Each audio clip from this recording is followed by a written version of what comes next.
Hello everyone. In our previous video, we have studied about the female reproductive system. All the parts of reproductive system we have covered. Now, one part was left, that was mammary gland. This we will cover in this video along with the menstrual cycle. So let us see mammary glands. It is an accessory organ of the female reproductive system for production and release of milk after parturition. So after birth, after childbirth, this mammary gland will secrete or it will produce milk. Development of mammary gland occurs at puberty. Puberty, it means when a female attains age of an age of 13 year and the body it become ready for pregnancy. So that stage it is called as puberty. So at the time of puberty, this mammary gland develops under the influence of estrogen and progesterone.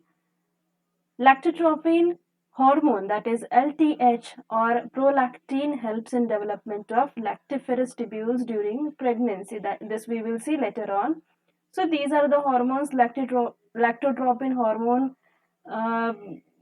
it is the hormone which helps in secretion of or the prolactin, it helps in the secretion of milk. The mammary gland are pair of rounded structure present in the subcutaneous tissue of the anterior thorax in the pectoral region. So in pectoral region, here also I have written, in pectoral region you will find a pair of mammary gland. Two mammary gland are present. This kind of structure is present in the pectoral region, and this is actually a modified sweat gland for the production of milk. Okay, now externally, if you will see the structure of this mammary gland, then it will something look like this. This is not an exact thing that we see, but it something looks like this. So here you will find that outer part of this mammary gland, it is called as areola. Central colored dark colored part, central dark color part, it is called as nipple. And in this region, in this areola region, you will find few dot like structures, few dark dot like structures also. These are nothing but these are the sebaceous gland. So it is having areola, central dark portion, it is nipple, and this part will have sebaceous glands also. So this is the basic structure of the mammary gland. Now we will see internal structure of the mammary gland. If you take the section, then this something looks like this. We will study this in detail here. This is the section of the mammary gland. Now this particular part, which is a part of a pectoral region, because mammary gland is present in the pectoral region. So these rib muscle between the, these are the muscles between the rib. This is the rib, this part that you can see is the rib, and in between muscles are present, and this part is the pectoris major muscle. So this complete parts are the muscles of breast which are present in the pectoral region. Now if you will see the section of this mammary gland, then here these structures that you can see here, also you can see these outer structures. These structures, they are the adipose tissue. It is the fat deposited in the mammary gland. It is adipose tissue, and this is mainly responsible for the size of breast, can be variable female to female. That means the deposition of adipose tissue can be variable. Now inside this or inner to this adipose tissue, you will find mammary lobes are present. See here, these are the, this part that you can see is the mammary lobe. Okay, this part is the mammary lobe.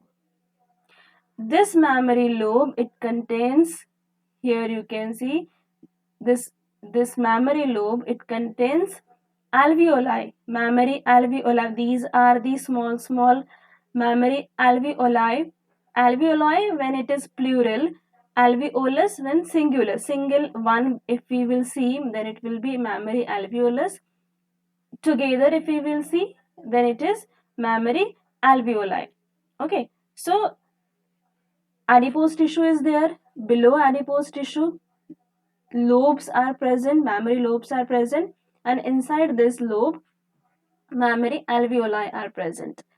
These mammary alveoli secrete milk because these are the structures which secrete prolactin hormone, and prolactin hormone is responsible for the milk secretion. So in alveoli, milk secretion takes place in the lumen of alveoli. Okay, now let us see the flow of milk, how from this mammary gland the milk production occurs and how it comes out of this mammary gland. That is the flow or the production of the milk. So we said that alveoli lumen is there.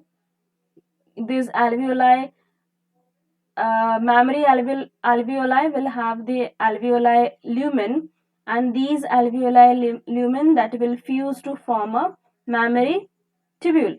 This will form a mammary tubule. Alveoli lumen, it will fuse to form mammary tubule. Here these structures are present. Then mammary tubules, they fuse to form mammary duct. Here you can see tube-like structures are present. These tube-like structures are the mammary duct. Then these mammary duct will give rise to, or it will open to, mammary ampulla. Here you can see this is the ampulla, mammary ampulla. So mammary duct is opening into the mammary ampulla, and this mammary ampulla, it will open to lactiferous duct. See here, this one, this ampulla, it is now opening to lactiferous duct, the part present over here very near to nipple. Lactiferous duct is present, which is bringing the milk, and through nipple the flow of milk will carry. Okay, and this covering is the areola. This complete mammary gland is surrounded by a dark brown colored circular area of the skin, which is known as areola. The skin which is present outside the mammary gland, it is the areola. And on this areola, as we said earlier, sebaceous glands are also present. Once again, let us see the structure of this mammary gland. Outermost layer, dark outermost layer, is the areola, on which sebaceous glands are present. Then beneath this areola, you will find adipose tissue. Beneath adipose tissue, mammary lobes are present, which are having mammary alveoli. These mammary alveoli, they are opening to alveoli lumen. Alveoli lumen are opening to mammary tubules. Mammary tubules are opening into the mammary duct. These mammary duct are opening to mammary ampulla. Then mammary ampulla is opening to the lactiferous tubule, which is bringing the milk. So this is the basic structure of the mammary gland. Now let us come to the oogenesis part. In our previous video, we studied till this part. That means till the formation of Graafian follicle we studied. Here in this diagram you can see primary oocyte. It is forming a primary follicle, and then it develops and it forms a mature follicle, or you can say Graafian follicle. Okay, so till this we have studied, and this is also a part of a oogenesis. Primordial cell at the time of birth only, or before birth, it produces oogonium, which makes primary oocyte. Then meiotic division takes place, which arrests at certain places, and then again second meiotic division takes place, that is also get arrested at the metaphase 2, and then there is a formation of a Graafian follicle, or you can say secondary oocyte, along with the polar body that we have seen. So let us just have a revision of that. So oogenesis, it is the formation of the haploid female gamete, that is egg or ovum, from the diploid germinal epithelium. Actually from the primordial germ cell it takes place, the process takes place, and the formation of haploid gamete, that is egg or ovum, it is called as oogenesis. It involves the process of meiosis and of course mitosis. At the very beginning mitosis also occurs, and then it gets carried by the meiosis. Like spermatogenesis, oogenesis process can be divided into 3 stages: multiplication stage, growth phase, and maturation phase. But one difference is there between the spermatogenesis and oogenesis, that is, in spermatogenesis, at the end of the meiosis we were getting 4 sperms, 4 haploid structures we were getting over there. But in oogenesis we get only 1 haploid ovum. Other 3 structures that develop get degenerated. So in spermatogenesis 4 haploid structures or 4 haploid gametes were developed, but in oogenesis only single haploid gamete produces. This is the basic difference between the two type of gametogenesis. Now let us go through these multiplication, growth, and maturation phase of oogenesis. Here you can see multiplication phase. In this stage, the primary germinal cell, that is diploid of ovary, undergo repeated mitotic division. Here you can see oogonium, diploid oogonium. It is undergoing mitotic division and it is forming oogonial cell, or you can say gamete mother cell or oogonial cell, which is again diploid in number. So this is the multiplication phase. Fine. Now second phase is the growth phase. This is the growth phase. In this growth phase, what happens, that some of the oogonia stop division and begins to increase in size and forms the primary oocyte. That is, this oogonium is getting differentiated in primary oocyte. Okay, that means it is growing in size, this oogonium growing in size, getting differentiated, and now forming primary oocyte. So this formation of primary oocyte is the growth phase. In multiplication phase, only oogonium is getting mitotically divided, and then in growth phase, the resultant of the mitosis get differentiated into the primary oocyte, which is again diploid. And here cellular organelles like endoplasmic reticulum, Golgi apparatus, and mitochondria will increase in number. So there will be the addition in the cytoplasm of the primary oocyte. Now the maturation phase occurs. Now in maturation phase, what happens, that this primary oocyte, it undergoes meiosis 1. That means before the birth it stops at the prophase 1. So afterward, when the female body attains a puberty, that is when a girl or a female comes to an age of 13 year, at that time prophase 1 again starts and further goes to other stages of meiosis, and at the end of meiosis 1 it forms secondary oocyte and first polar body. Here completion of meiosis 1 takes place, meiosis 2 starts, but then again it stops at meiosis 2.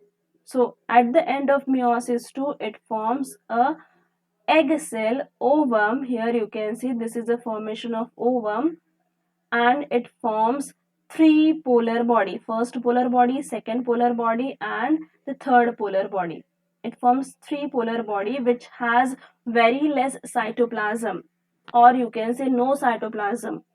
These polar body does not have cytoplasm. All the cytoplasm goes to the secondary oocyte.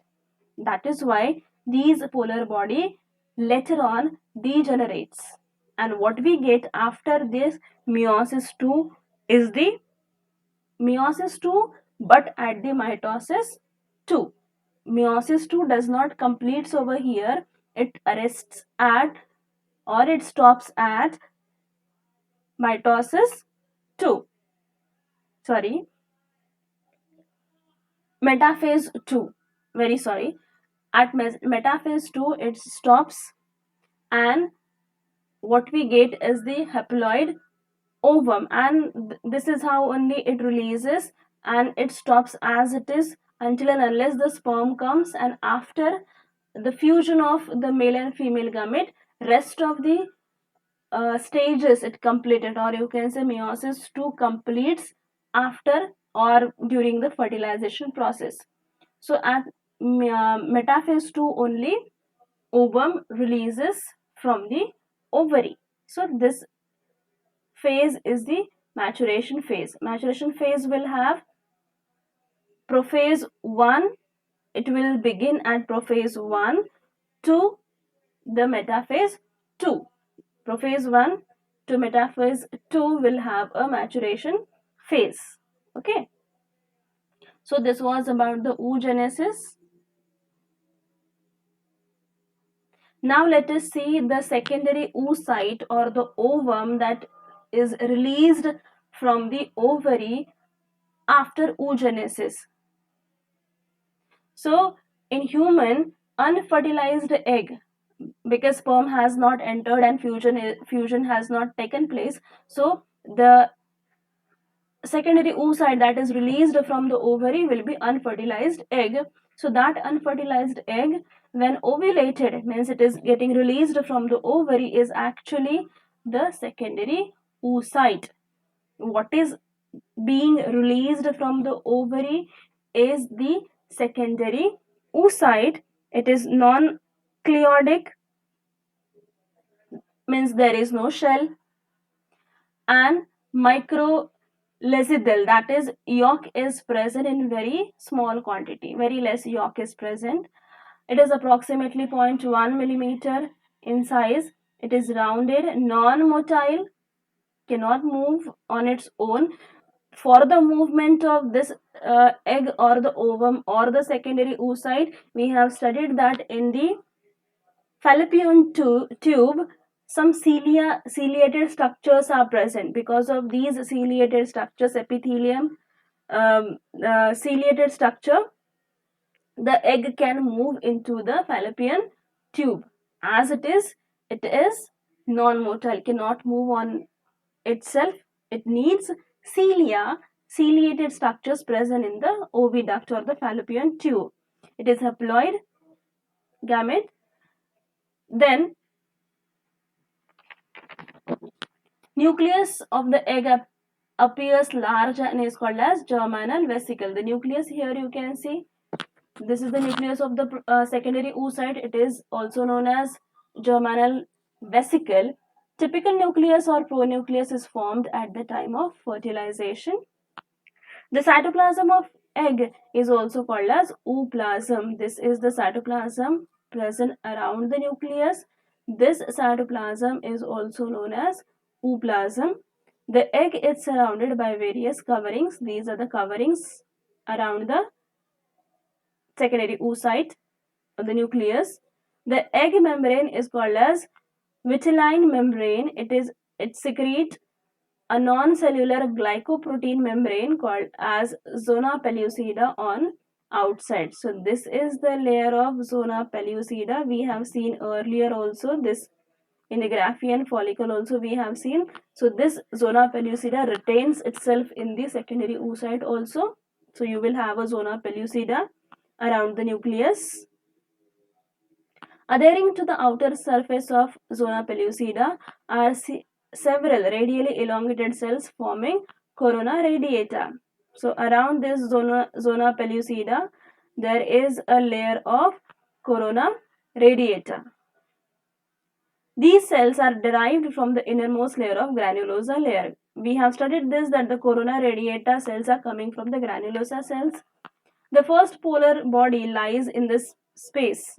Here somewhere it lies in this corona radiata, which then degenerates. The egg shows polarity. The side having germinal vesicle and first polar body is called as animal pole, while the side opposite to it's called as vegetal pole. So basic structure of the secondary oocyte is that it has a nucleus, which is also known as germinal vesicle. Around the nucleus, cytoplasm is present, which is also known as ooplasm. Then around the cytoplasm of the secondary oocyte, we will find a layer of zona pellucida, and zona pellucida will be covered by a layer of a cell coming from the granulosa cell, which is known as corona radiata. So this is the basic structure of the secondary oocyte. Now let us see certain changes that occurs at the time of puberty in male and female, because we are going to study menstruation now. Menstrual cycle we'll study. So puberty or sexual maturity in males, it is the age at which the reproductive system becomes functional.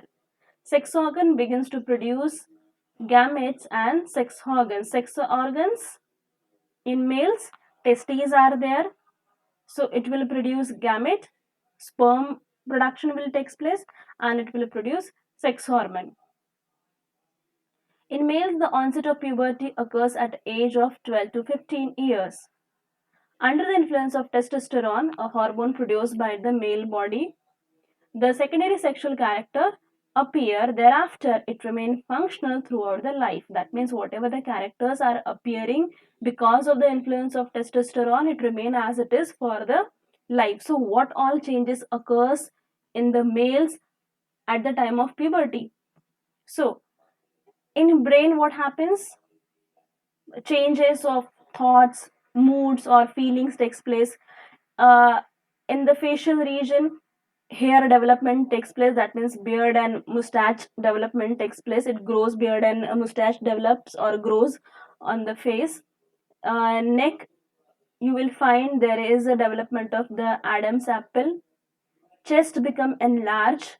On the chest region also you will find growth of hair. Underarms, in underarms also will have growth hair. Penis and testes, it will enlarge, and that will also grow hair. Even on the legs also and arms also you will find there is a growth of hair. So all these changes will take place in the males at the time of puberty, which will remain as it is throughout the life. Now what happens to the female at the time of puberty? So the reproductive system becomes functional at the puberty. Development of fallopian tube and uterus and other parts of the uh, sexual reproductive system takes place in the female.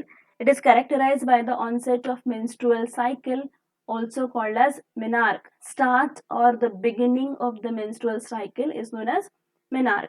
So at the time of puberty, or say at the time of age of 12 or 13, this menarche or the start or beginning of the first menstrual cycle takes place. Usually it occurs at the age of 10 to 14 years. In between 10 to 14 years it occurs. However, unlike in males, the mature females show cyclic changes in their reproductive system. The menstrual cycle, there are certain changes, there are certain phases which we will learn later on. These cycle continue only up to menopause. Menopause is the stage where menstrual cycle stops, or you can say the female loses um, its ability to um to get pregnant. So that stage is called as menopause. This normally happens at the age of 45 to 50 year. The period from menarche to menopause is the reproductive age of the female. That in between these, like from uh, 13 to 50 years, you can say females are able to give birth to the child. The female is unable to bear children after menopause. Menarche or menstrual cycle and menopause are controlled by the gonadotropin hormone. This we will see later on, how the hormones they control these three phases of female life. Now let us see what changes occurs at the time of puberty in females. So the whole body gets curvier, skin gets oilier, hair under the arms like males, um, underarm hair growth takes place, breast start to develop, it enlarges, starts develop, hip bones becomes wider, and in the pubic region it female may observe hair development of the hair, weight gain on hips, that means the hip region becomes broadened, leg muscles get bigger and stronger. So these are the certain changes that occurs in females at the time of puberty or at the time of menarche. Now let us come to the menstrual cycle.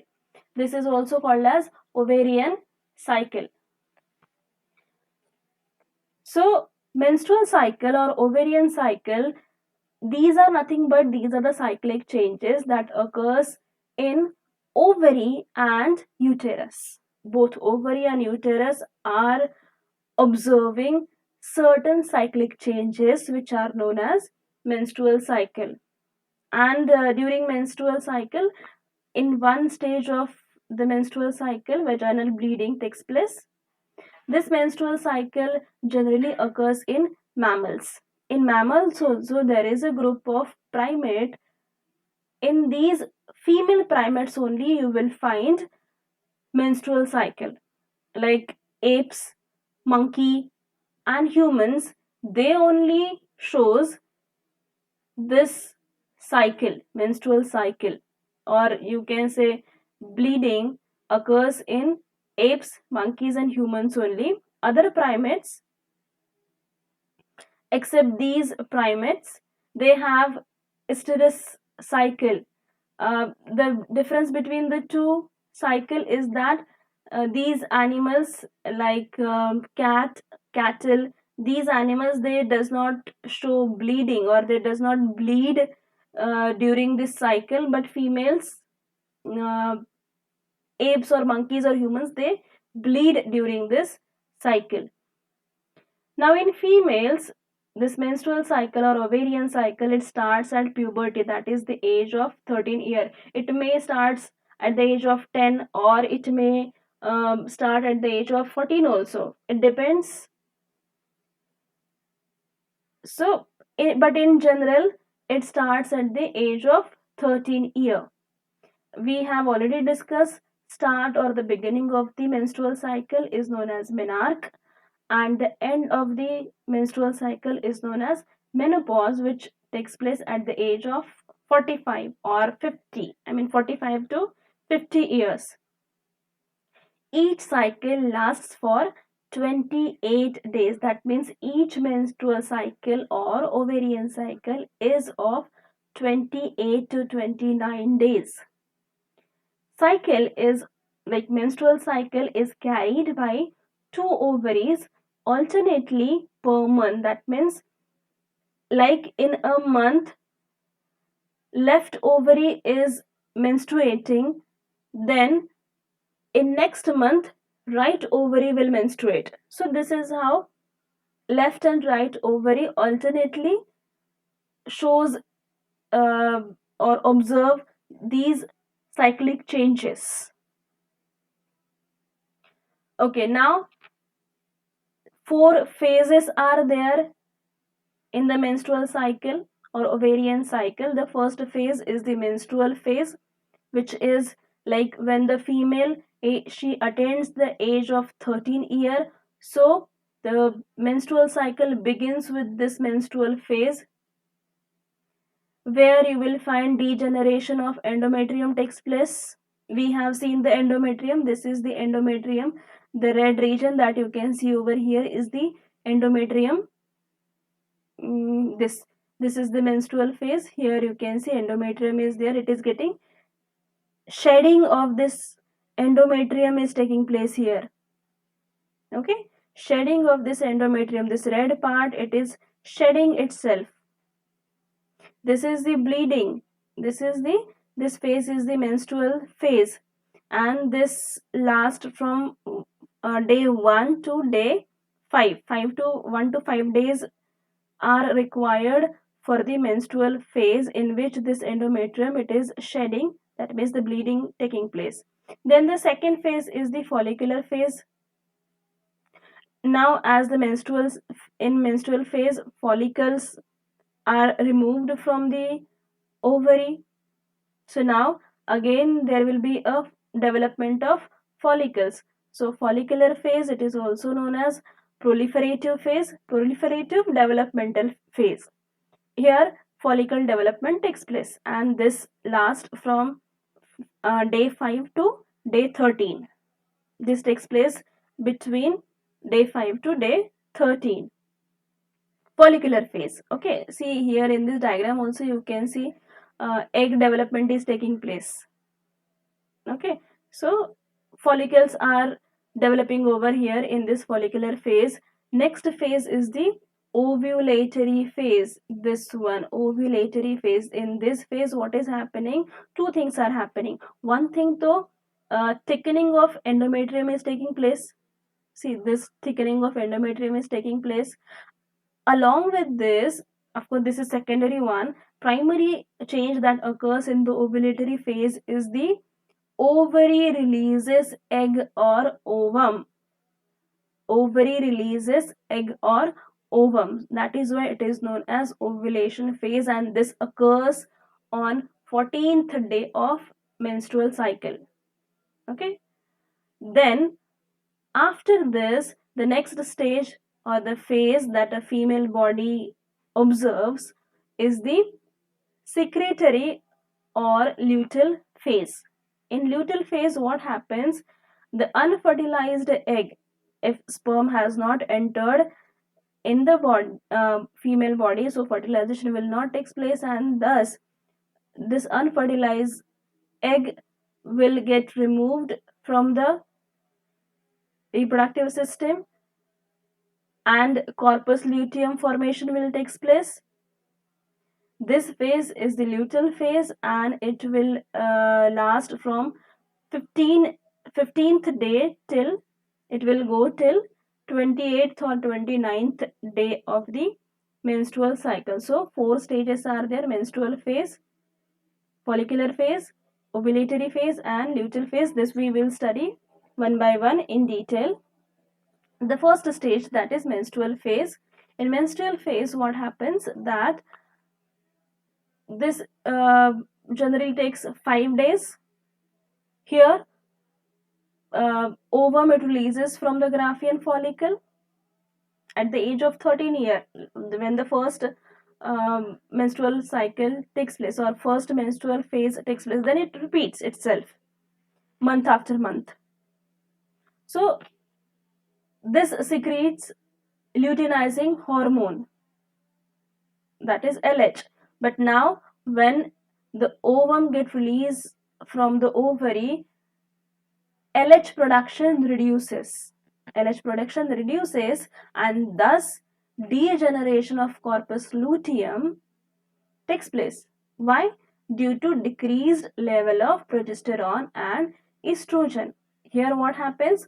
All the hormones that were present in the ovary decreases, and because of that, because of decreased level, as it is luteinizing hormone, it is getting reduced, and because of this reduction, progesterone and estrogen level is also getting decreased, and because of this decrease in hormone, degeneration of corpus luteum takes place. And because of this, because of the degeneration of corpus luteum and decreased level of progesterone and estrogen, what happens? That it leads to the breakdown of endometrial wall. We have seen in the earlier diagram here, endometrium wall, it is shedding. Okay, so breakdown of the wall takes place, and Along with this endometrial wall of the uterus, unfertilized egg and blood vessels, tissues, fluid, whatever is present in the uterus, it sheds or it discharges. Okay, and that phase, that part of the phase is known as menstruum, or you may also call it as funeral of unfertilized egg, because unfertilized egg is getting degenerated, now it is getting discharged from the body, so it is a funeral of the unfertilized egg. Again, luteinizing hormone, it reduces. Because of that, there is a decrease in progesterone and progesterone.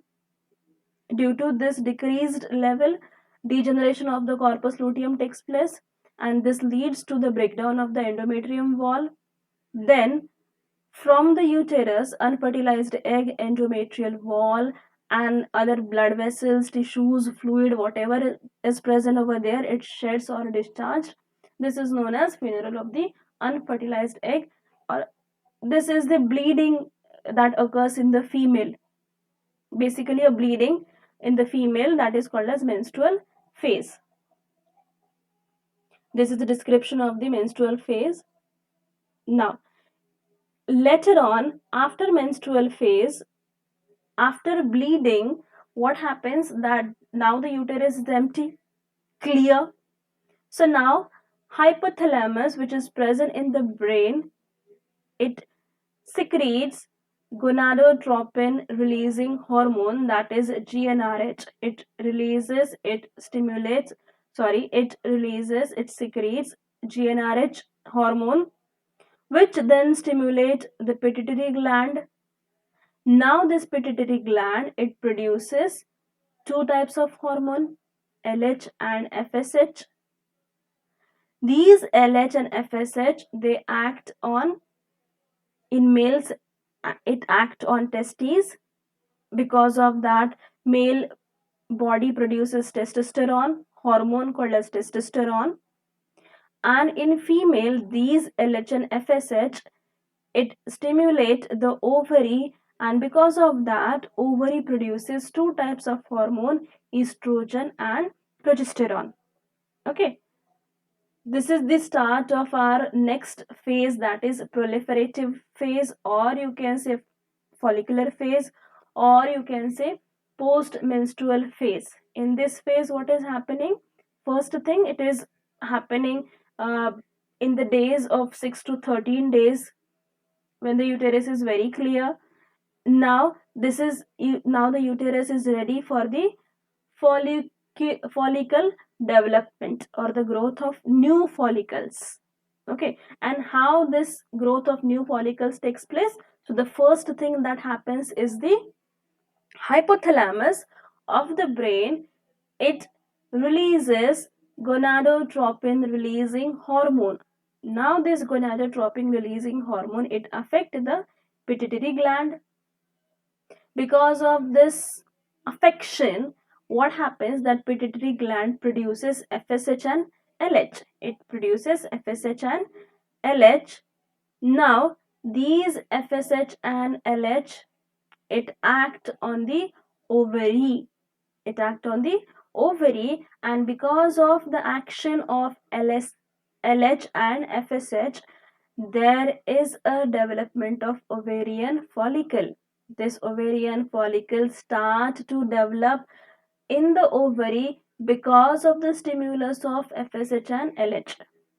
So secondary follicles, it proceed to develop, but usually one of them develops into a Graafian follicle.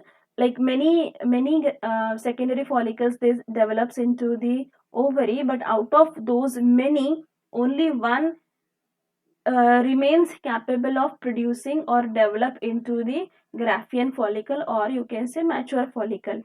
Other secondary follicles, they degenerate, and that stage of degeneration of secondary follicle is known as atresia. This we have seen in our last video also.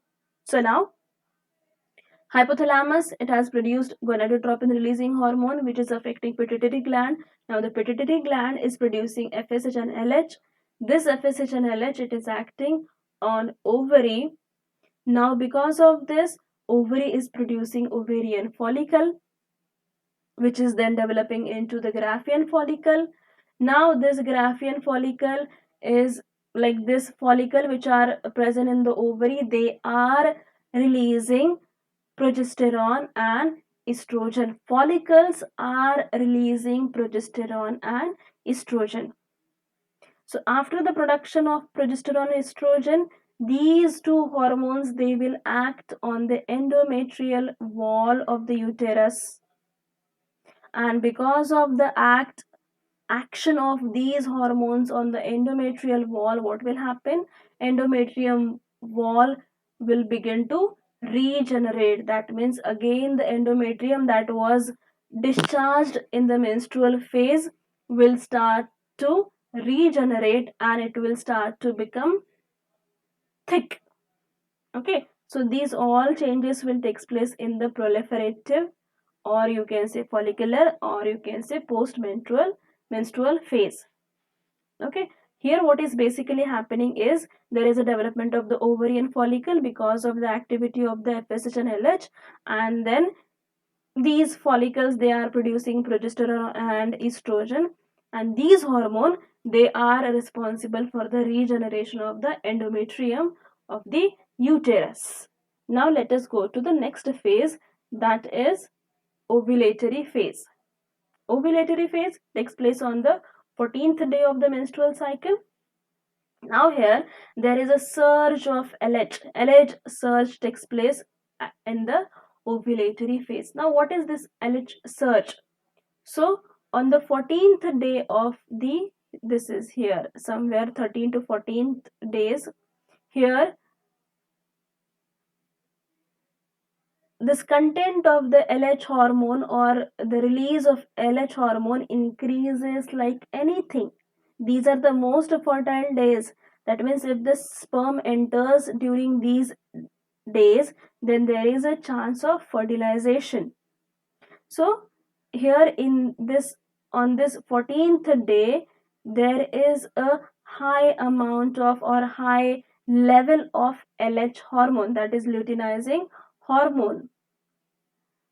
So this LH, that is called as LH surge. Peak of or the increased level of LH hormone is called as LH surge. Increased level of LH and FSH takes place on the 14th day. Along with the LH, FSH also increases, and this increased level of LH and FSH is known as positive feedback mechanism.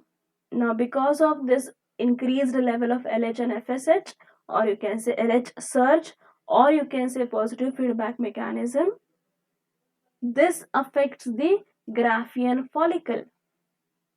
Okay, this affects the Graafian follicle. Here also see LH and LH level are increasing on 14th day of the menstrual cycle, and then because of this increased level, Graafian follicle, it is getting ruptured. Graafian follicle rupture. See, this is the Graafian follicle. It is getting ruptured, and because of that, egg is getting released. See here. So release of ovum or egg takes place in the ovulatory phase, specifically on the 14th day of menstrual cycle. See, egg is getting released. Now this will go to the fallopian tube because of the action of the cilia. Ciliated movement will occur, and then this egg will travel to the fallopian tube. So this is ovulatory phase. Now let us go to the next phase. See, here also ovulation is shown. This is the increased level of LH. Okay, so LH surge is there on 14th day, and because of that, the egg or the ovum, it is getting released in the fallopian tube. Last phase is the secretory phase or the luteal phase. See, this is after 14th days. All these days, that means 15 to 28th or 29th day, are the phase of the luteal phase. And in this luteal phase, here as you can see, this pink part is of the progesterone. So the level of progesterone increases like anything during this luteal phase. This we will see. Estrogen also increases during this luteal phase. This we will see in next slide. So here, complete account of the secretory or the luteal phase. This lasts from 15 to 28 days. Almost 14 days takes place for the or required for the luteal phase, and this generally takes place after the release of secondary oocyte, that is after ovulation luteal phase starts. Now what happens over here? So because of the release of secondary oocyte, luteinizing hormone, it stimulates the Graafian follicle.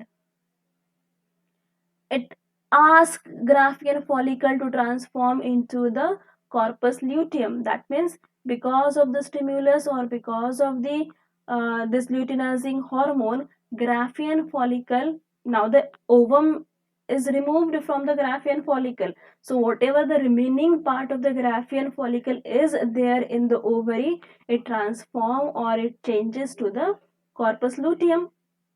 Okay, now this corpus luteum, it secrete progesterone and estrogen hormone. Okay, now this is releasing or this is secreting high level of progesterone and estrogen. But now this estrogen, what it is doing, it is acting on LH and FSH and on the GnRH also.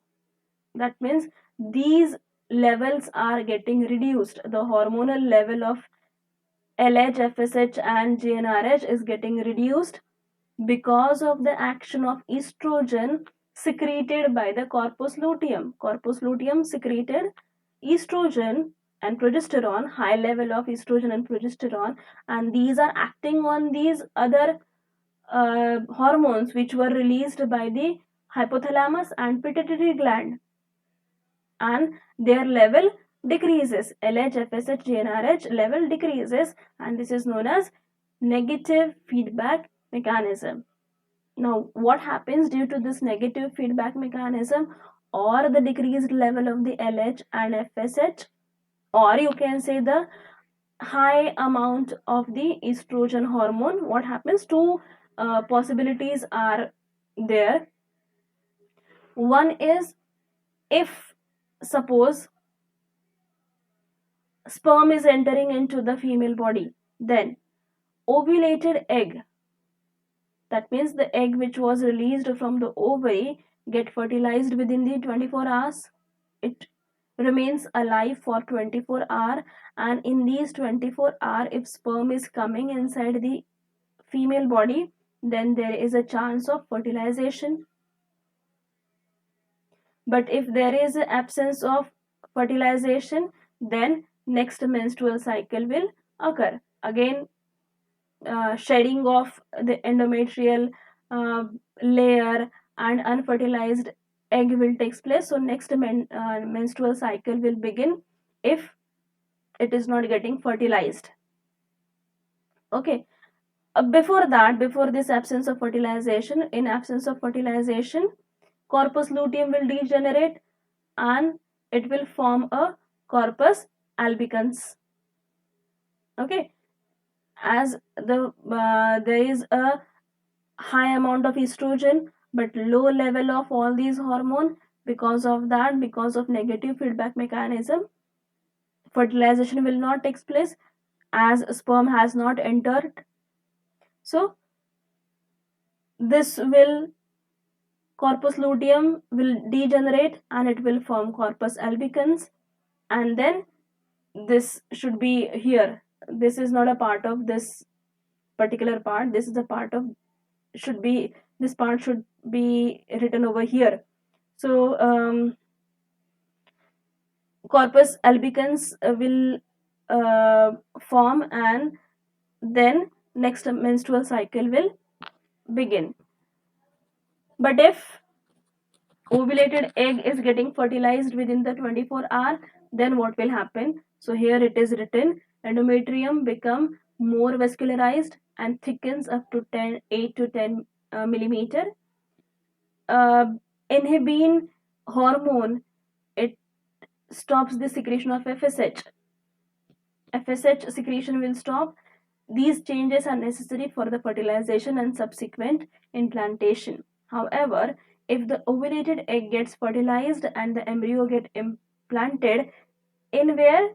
In endometrial wall of the uterus, there is a secretion of human chorionic gonadotropin, that is HCG hormone, which extend in the life of the corpus luteum and stimulate its secretory activity. If fertilization has taken place, then corpus luteum will retain its activity. It will remain as it is. It will develop into something else. But if fertilization is not taking place, then it will shed off. Presence of HCG is in maternal blood and urine is an indicator of pregnancy. Like when the females, they go for the pregnancy test, then doctors generally check this hormonal level. If it is there in the blood, it means that the female is pregnant. If not, then she is not pregnant. At that time, next menstrual cycle will begin. Then again, the next phase will be the menstrual phase. Cyclic changes will occur. Okay, all these 4 changes we can study through this graph also. This is the menstruation, that means the menstrual phase, in which you can see this is the endometrial wall. Endometrial wall, it is shedding or it is getting discharged from the vagina. Then comes the follicular phase. In follicular phase, what happens, that there is a production of LH, GnRH, and then pituitary gland, it is secreting FSH and LH also. So see, there is a secretion of LH and FSH also, and because of that, follicles are getting developed. See here, follicles are getting developed, and now this secondary follicle, it is producing estrogen and progesterone hormone. Here this blue line is of progesterone and this line is of estrogen. So estrogen and progesterone are getting produced by the ovary, or you can say follicles. Then on 14th day, see this, on 14th day, ovulation is taking place, ovulatory phase is occurring, egg is getting released out of ovary. Fine. Then afterward, there will be a beginning of the luteal phase. Like if in 24-hour sperm is getting entered into the female body, then there will be the chances of fertilization. So further development will stop. But if it is not, sperm has not entered into the female body, then we could find the luteal phase also. Now in luteal phase, what happens, that the progesterone level increases like anything.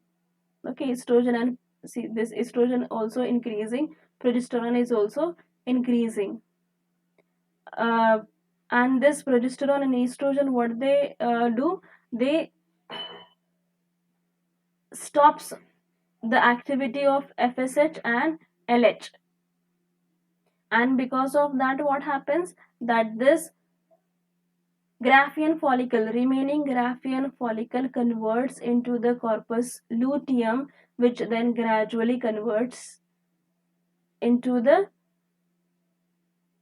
it sheds off, and this endometrial wall also sheds off after the luteal phase. That means again it will find, or it will observe the menstruation. So this is how this cycle goes on.